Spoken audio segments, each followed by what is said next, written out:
my name's Joanne.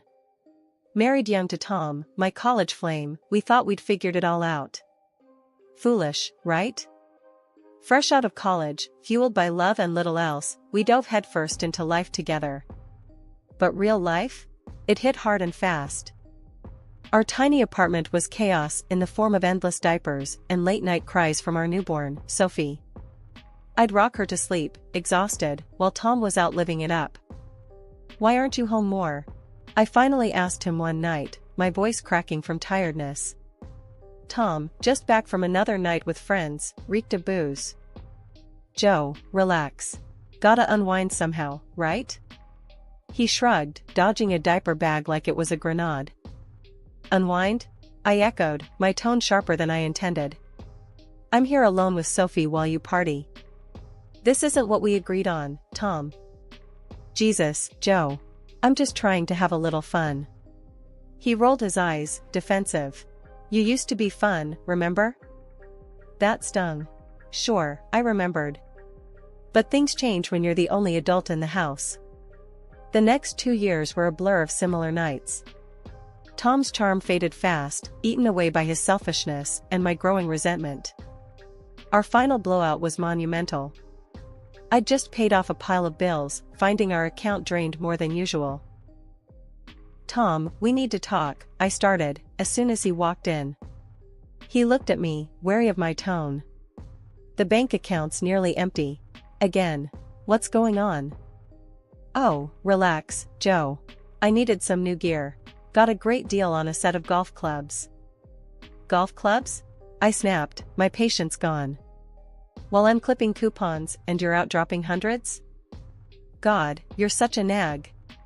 Tom fired back, throwing his keys on the table. "Can't I enjoy my money without your constant bitching?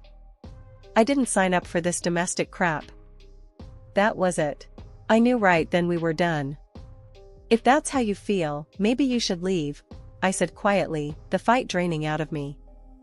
The next day, he packed a bag and left. Just like that. No goodbye to Sophie, no final argument. Just the end of us. Raising Sophie alone wasn't easy. Every day was a test of my will, a balance of work, childcare, and keeping it together so my daughter never felt the hole her father left. I grew up fast, out of necessity. The playful college girl I was disappeared, replaced by a woman who knew how to stand alone. Tom? He sent money, at least. Every month, without fail, alimony arrived. I never told Sophie much about him, didn't want her childhood marred by his choices. She knew her dad wasn't around, and for a long while, that was enough. As she grew, so did her questions about Tom, and they got harder to answer without stirring up old hurts. But I kept things level, never letting bitterness color her view. He was her dad, after all. That respect, that connection, it mattered, for her. Sophie's 18th birthday hit like a milestone. She was already more together than I ever was at her age. Her acceptance letter from a college in the city where my mom lived arrived the same week, setting the stage for a big celebration. "I got in, Mom. I can't believe it." Sophie waved the letter like a victory flag. I pulled her into a tight hug, laughing with her. "I never doubted you for a second. Law school, here you come." The plan was to throw a dinner party, nothing fancy, just family and close friends. And, yeah, Tom. I figured it was time to maybe bridge that gap, for Sophie's sake. I sent him an invite. Didn't expect much, but he surprised us both by showing up. He looked good, which annoyed me more than I wanted to admit. Cleaned up, dressed sharp. When Sophie saw him, her face lit up, and that was worth any awkwardness. "Dad." She rushed over, giving him a big hug. Tom looked a bit stiff, but he hugged her back. "Hey, kiddo. Look at you, all grown up," Tom said, his voice a mix of pride. "And you'll need this. For all your classes and stuff." Sophie's eyes went huge. "Oh my God, Dad, seriously? This is too much."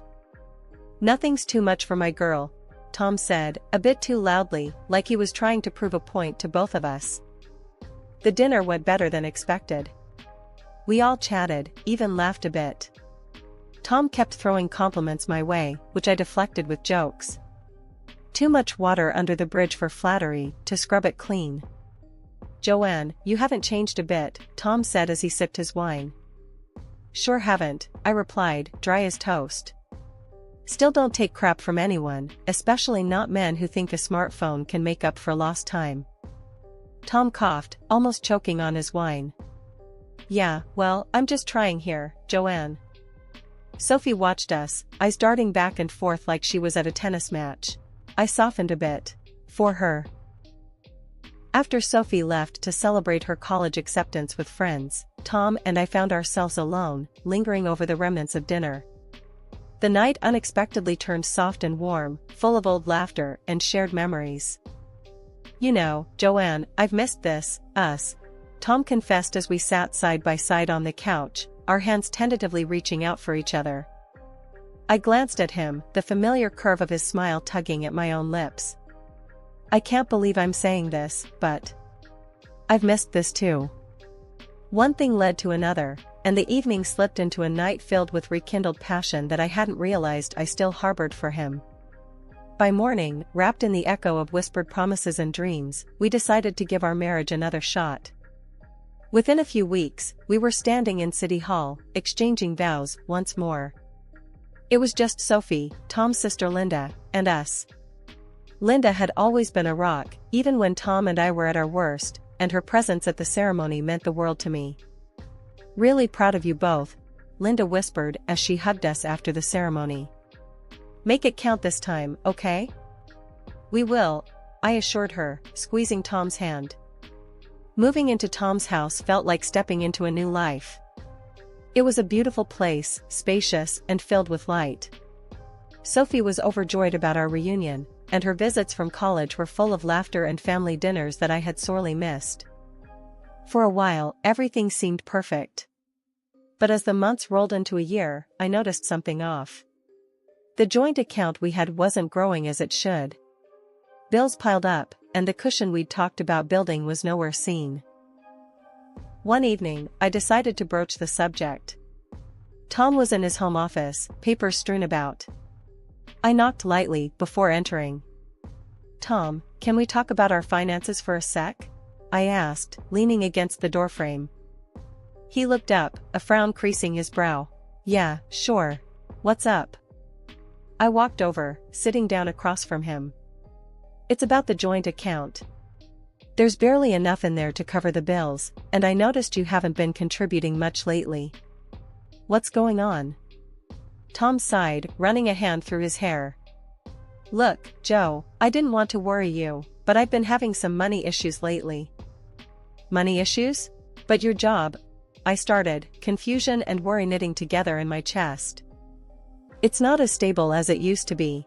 I've lost a couple of big clients, and things are tight," he explained, not meeting my eyes. "But why didn't you tell me sooner? We could have figured something out together," I said, feeling both concerned and a little betrayed that he'd kept this from me. "I thought I could handle it on my own.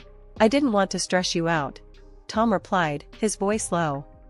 I took a deep breath, trying to tamp down the frustration bubbling up inside me. "Tom, we're supposed to be in this together. No more going at things alone, remember?" "You're right, Joe.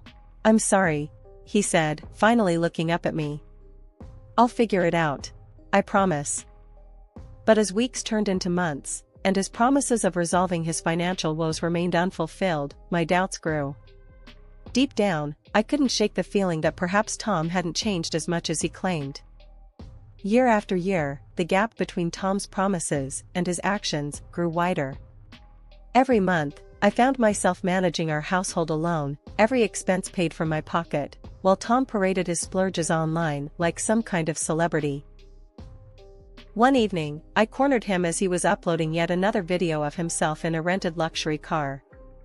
"Tom, we need to talk about the budget. The utility bill is overdue, and the groceries aren't going to buy themselves." He barely glanced up from his phone, his thumbs still tapping away. Yeah, I got it, Joe. I'll transfer some cash tomorrow, okay?" "But you said that last week," I pressed, trying to keep my voice even. And the week before. We can't keep living like this. Tom sighed, irritation flashing in his eyes as he pocketed his phone. You're blowing this out of proportion. Everyone thinks we're doing great. That's the problem, Tom. It's all for show. Friends think we live in luxury because of your damn posts. They don't see me counting every cent, struggling to keep us afloat, I said, my voice rising with every word. Come on, Joe, you're being dramatic. Look, I got you that necklace you always wanted, he said, attempting to smooth things over with a grin. I touched the expensive piece of jewelry around my neck, a gift that felt more like a bribe. I didn't need a necklace, Tom. I need a partner. Someone who actually contributes. Tom's face hardened. I contribute in my own way. Maybe if you weren't so uptight about money, you'd see that. Uptight? Tom, I'm realistic. Someone has to be. I retorted, exasperated. You're living in a fantasy world. These gadgets, these cars, it's like you're trying to prove something. Tom scoffed, shaking his head. What do you want me to do, huh? Sell everything and live like a monk? No, I want you to grow up. I want you to think about us, about your family, not just your next Instagram post, I said, my words slicing through the tension between us. This conversation, like so many before it, went nowhere. Days turned into weeks, and Tom's habits remained unchanged. The luxury facade continued, each new post a slap in the face of our actual circumstances. Meanwhile, I scrimped and saved, cut corners wherever I could. Groceries were bought on sale, lights were turned off in rooms not used, and every small spare amount was squirreled away for emergencies. My life became a continuous loop of managing disasters before they could happen. The day I got the call from my brother Mike that Mom had passed away hit me like a freight train. She'd been living in the same town where my daughter Sophie attended college, and Sophie had been staying with her, helping out where she could. We decided on a modest service. Mom had never been one for pomp, and we wanted to honor her in a way that felt true to who she was. We took the train to her city, and Sophie met us at the station, looking as heartbroken as I felt. The service was simple, just close family and a few of Mom's longtime friends. I looked around for Tom during the ceremony, needing his support, but he was nowhere to be found. Leaning over to Sophie, I whispered, "Have you seen your dad?" She shook her head, her eyes red. "No, Mom. He was here a minute ago." Tom showed up right as the service was ending, just in time to throw a rose onto the grave, but missing the entire ceremony. I bit my tongue, holding back the wave of irritation and grief that threatened to overwhelm me. That evening, we gathered at Mom's house, a cozy place filled with decades of memories. Mike read out the will in the living room, his voice steady, despite the emotions I knew he was fighting. Mom had left the house to me, and her savings to him. It was what we'd both expected. But Tom's reaction was anything but expected. He stood up abruptly, his chair scraping against the wood floor. "We should sell the house. It's practical and it makes sense financially," he announced, looking around as if expecting agreement. I stared at him, my mouth open in disbelief. "Sell it? Tom, we haven't even had a moment to grieve, and you're talking about selling?" Sophie stood up, her face flushed with anger. "I've been living here with Grandma, Dad. This is my home too. I'm staying." Tom waved her off dismissively. "It's joint property, Joanne. As your husband, I'm entitled to half. We should sell and split the money." Sophie's jaw dropped. "Dad, I'm studying law, remember? Inherited property isn't shared between spouses. It's Mom's to do with as she wishes." His face turned red, and he pointed a finger at her. "Don't you lecture me about law, young lady. Stay out of this." He turned to me, his voice rising. "If you don't sell, Joanne, I'm considering a divorce. Think about what that will mean." The room went silent, everyone staring at us. I felt every eye on me. "Let's talk about this later, Tom. Not here, not now," I said quietly, trying to keep the dignity of the occasion intact. He huffed and sat down, muttering under his breath. The rest of the evening was tense, the air thick with unsaid words and stifled grief. After everyone had left and Sophie had gone to bed, I lay awake, staring at the ceiling. The man lying next to me felt like a stranger. His greed, his timing, his utter disregard for what this home represented, it was all too much. The train ride home was quiet on my end, but Tom was as chatty as ever. He kept going on about selling my late mother's house, calculating out loud how much money we might get and what he'd do with it. We could really turn things around, Joe. Maybe even get that car I've been eyeing up, take it to Vegas, huh? He said, grinning like he'd already won the lottery. I just stared at my phone, not really listening to him. But then, a notification popped up, a new video from Tom on social media. Curiosity piqued, I clicked on it. There he was, standing in front of a lavish funeral setup, not my mother's simple service. His face was somber, his voice soft as he talked about losing someone so close, like a second mother. The video was slick, his words rehearsed. Over 1 million views. Comments flooded in, offering condolences and praises for his sensitivity. I felt a cold anger settle in my stomach. So, this was why he'd missed most of Mom's funeral. He was too busy playing the grieving son at a stranger's ceremony across the cemetery to boost his social media image. All through the train ride, Tom babbled on about the house sale and his plans. With that money, Joe, think about it. We could really live it up. That car, it's a beauty, ride smooth. Vegas would be just the start. I kept my eyes on my phone, my face neutral, but inside, I was reeling. He was so wrapped up in his fantasies, he didn't even notice my silence wasn't agreement but disgust. When he finally paused, expecting some enthusiastic response, I just shook my head slowly. Tom, you're in for a surprise when we get home, I said quietly, my tone flat. He misread my calm for defeat. That's my girl. Knew you'd come around. It's the smart play, Joe.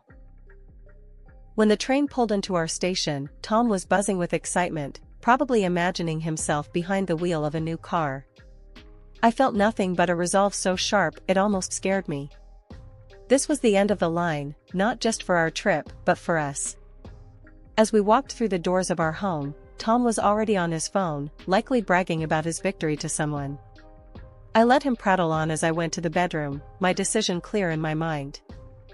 That evening, after Tom had finally run out of steam and fallen asleep, sprawled on the sofa with dreams of dollar signs dancing in his head, I sat down at the kitchen table with all the paperwork from my mother's will. I drafted an email to a lawyer, detailing everything. I needed advice, yes, but more than that, I needed an ally. Tom's sister, Linda, had always been kind to me, understanding even when Tom was at his worst. It was time to reach out, to tell her everything, and to ask for her help.